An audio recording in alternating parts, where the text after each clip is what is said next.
guys, welcome back to my channel. For those of you who don't know me, I'm Angela. I'm an investment banking analyst working in New York City. Today I'm going to be reacting to a video that was recommended to me called The Ex-Banker on Cocaine Binges and £600,000 Bonuses. It's a video by Vice. I'm sure many of you have come across it as well, and I'm just going to review it to see how similar it is to my own experiences. Just based on the title, it doesn't seem like it's very similar, but I want to give you guys my thoughts on it as well. So let's just get right into it. One of the things that happened to me quite early in my career that made me realize what was going on.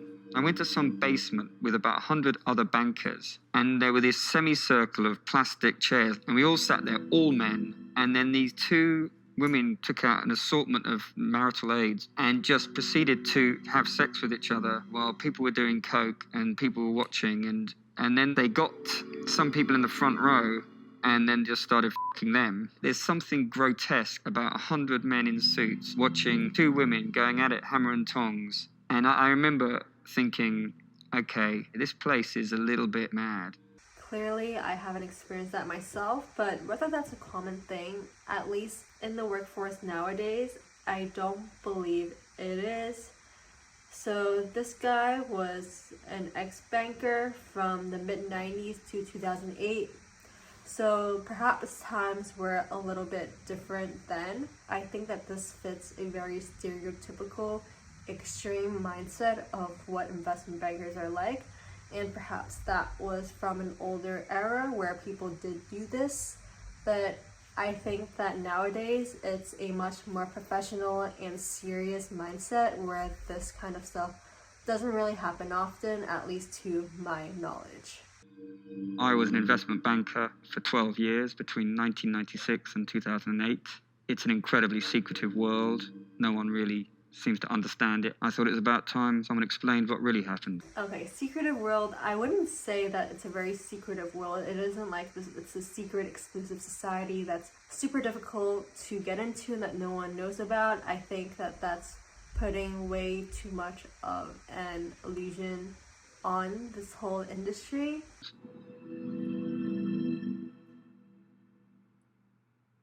I'm just gonna say straight off the bat, the mask is a little bit creepy. Investment banking covers a multitude of sins. In its very simplest form, it's about putting together people who want to invest money and people who want money invested in their companies. And we're in the middle, taking a huge slice. Yep, I mean, that's true. Investment bankers are the middleman between two entities, whether it's a company and a financial sponsor, company and investor, company and company.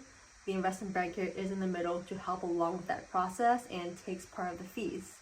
And because companies pay so much to buy other companies, yes, that fee is big and it gets distributed to all the members who are involved. I had been to a decent university. I could also bullshit with the best of them. And that is an important aspect of any job in the city. The city is a place that rewards bullshit probably more than any other career.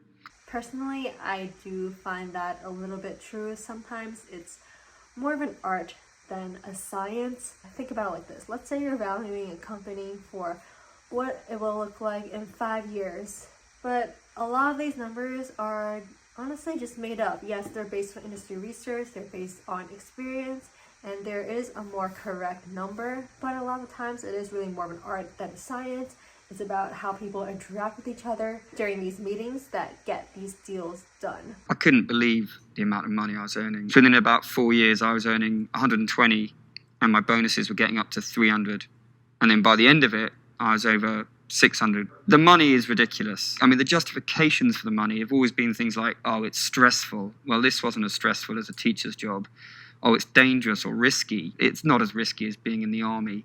I always felt a little bit guilty about it. Like, why the hell are these people spending so much money on me when all I'm doing is pushing around bits of paper?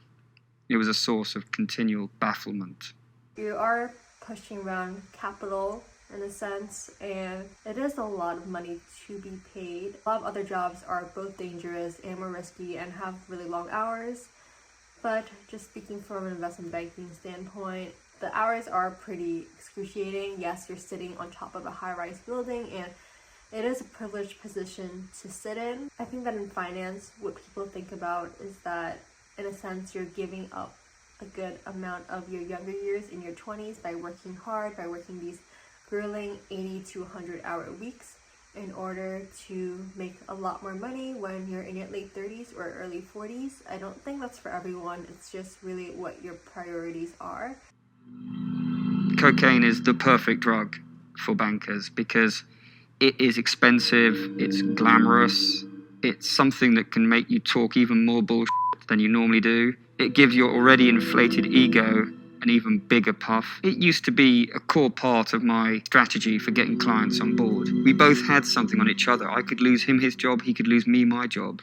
You know, I used to come back from like an all-night bender, go straight into the office, and I would have to go on the mic in front of 200 people on the trading floor. One of the very first major presentations I ever did. I was doing it and suddenly everyone started giggling and I was thinking, what the is going on here? And suddenly I saw this blood hit onto my white shirt. And I was like, oh my God. And I've got a massive coke-related nostril bleed all over my crisp white shirt. It doesn't seem like this is the common lifestyle.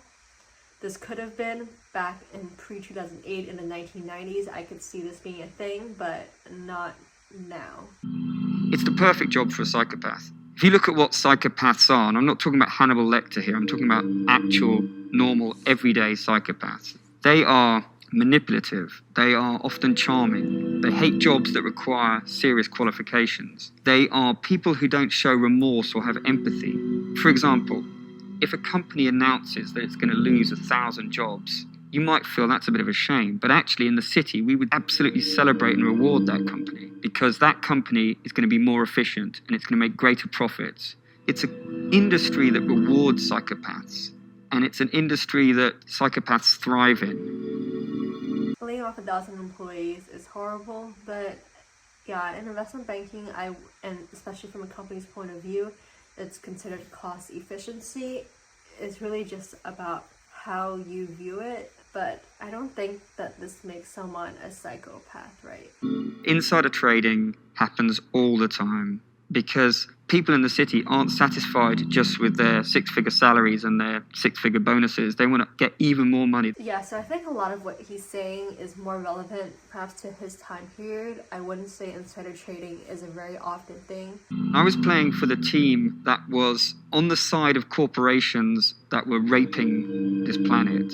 And I was on the side of corporations who didn't give a shit about their workforce, but just gave about their quarterly earnings figures.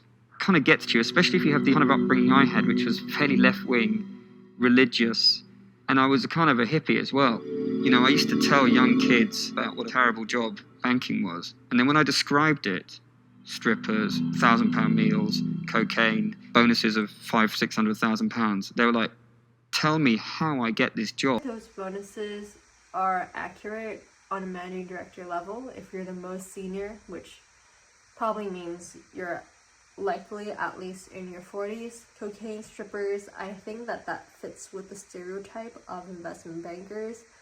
I definitely wouldn't say that's the norm nowadays, but perhaps this was the norm back in the 1990s. It has changed. It's more about being a serious guy with 2 maths PhDs. They are still earning a lot of money, but not as much. Nowadays, there's limits on how big your bonus can be. It can only be a maximum of twice your salary, whereas back in my day, you'd get 6 times your salary at the drop of a hat. It's no longer quite the playground for druggy lads having a ball anymore. I think that's a good thing. I think that there should be limitations. It shouldn't be this crazy, super exclusive job where people are making massive amounts of money for I don't even know why. There should be reasons for everything. People should have qualifications. So I think this is definitely a turn in a good direction. Thank for that, frankly, because it's not right the way we used to behave. I think on my deathbed, that particular phase in my life, I will not be very proud of. I sold my soul to the devil, basically. Before I did investment banking, a lot of people would say things like, you're selling your soul to this bank, you're tiring yourself down, and I never really understood what that meant. until I actually worked in investment banking. It sounds really dramatic, but like some of my other previous videos where I said it's essentially like you're on call 24/7. Anytime that they want you to do something, you are essentially doing it for them. So I think that that's what it means when they say sell your soul to this corporation. But I did get a good price for it. Anyway guys, final reaction. I'd say this video definitely is not realistic to what investment bankers go through nowadays. It was very interesting to hear about his own experience back from the 1990s to about 2008, where I could see these being his experiences throughout all of those years he spent in investment banking. I think nowadays investment banking is a lot more serious, a lot more professional.